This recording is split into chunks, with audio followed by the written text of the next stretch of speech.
In 2022, a middle-aged man walked into a British hospital with vomiting, leg cramps, and a ringing in his ears that would not stop. He had lost 12 kilograms in 3 months. His kidneys were failing. The cause was not a virus, or a cancer, or a genetic condition. The cause was a supplement. A nutrition therapist had advised him to take 150,000 units of vitamin D every day. 375 times the official recommendation. Here's what makes this story truly strange.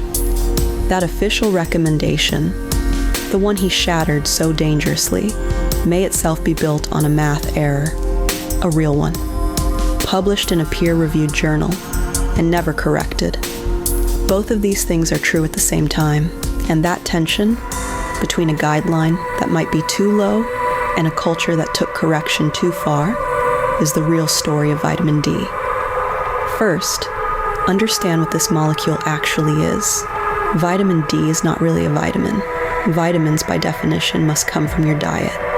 Your skin manufactures this one directly from sunlight, and your liver and kidneys convert it into a steroid hormone called calcitriol, a hormone, one that docks onto receptors in nearly every tissue you own, your bones, your immune cells, your brain, and switches hundreds of genes on and off. When scientists call vitamin D important, that is not wellness talk. That is endocrinology. So how much do you need? In 2011, the Institute of Medicine answered with confidence. 600 international units a day for most adults. 800 if you are over 70. Enough, they calculated, to get 97.5% of the population to a blood level of 20 nanograms per milliliter. Then, in 2014, 2 researchers named Veugelers and Ekwaru reanalyzed the Institute's own data and found the error. The panel had calculated the dose that moves the average person to the target. But people vary. When you correctly account for that variability, the dose that gets nearly everyone to 20 nanograms is not 600 units. It is closer to 8,900, 15 times higher. A year later, a team led by Robert Heaney confirmed it independently, estimating around 7,000 units from all sources. A preventive medicine journal called it simply the big vitamin D mistake. To be fair, the establishment pushed back. The original panel members argued there was no compelling evidence for benefit above 20 nanograms anyway. And then, in 2024, the Endocrine Society, which had spent a decade insisting everyone needed 30 nanograms or more, quietly reversed. Their new guideline abandoned the 30 nanogram target and advised against routine testing for most people. Read that again. Both sides of a 15-year war, the 600-unit camp and the 30 nanogram camp, have now quietly abandoned their own positions. Meanwhile, the deficiency itself is completely real. A 2023 analysis pooling nearly 8 million people found almost half of humanity sits below 20 nanograms per milliliter. In the United States, 42% of adults fall below that line. Among Black Americans, 82%. And there is one genuinely solid signal of benefit. The VITAL trial, 25,000 people followed for 5 years, found that 2,000 units a day reduced autoimmune disease by 22%.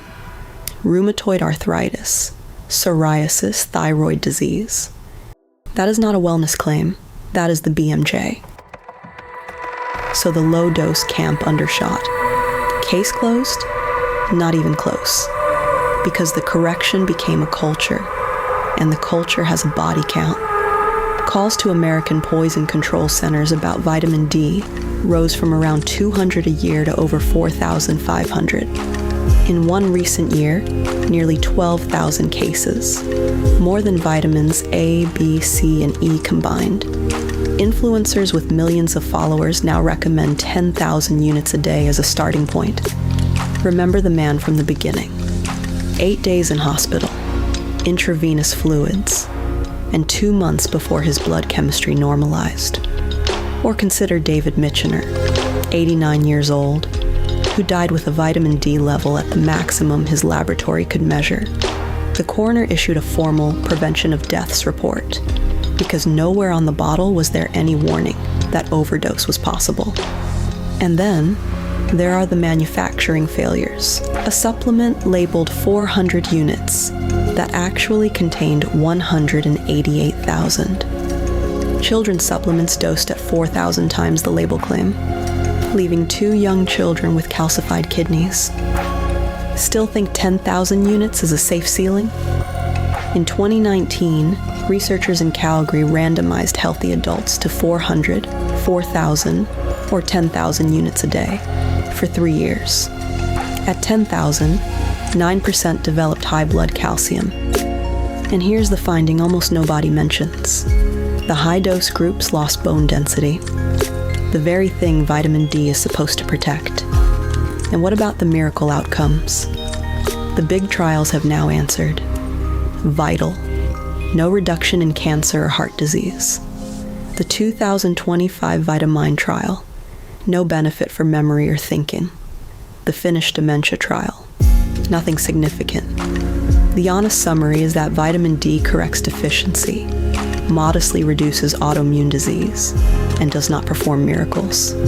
Which brings us to sleep. A Harvard-trained neurologist recently told one of the biggest podcasts on Earth that broken sleep is largely a chemical deficiency. Vitamin D first, then the B vitamins your gut bacteria make. Millions heard it. And the observational data does link low vitamin D to worse sleep, about 1.5 times the odds.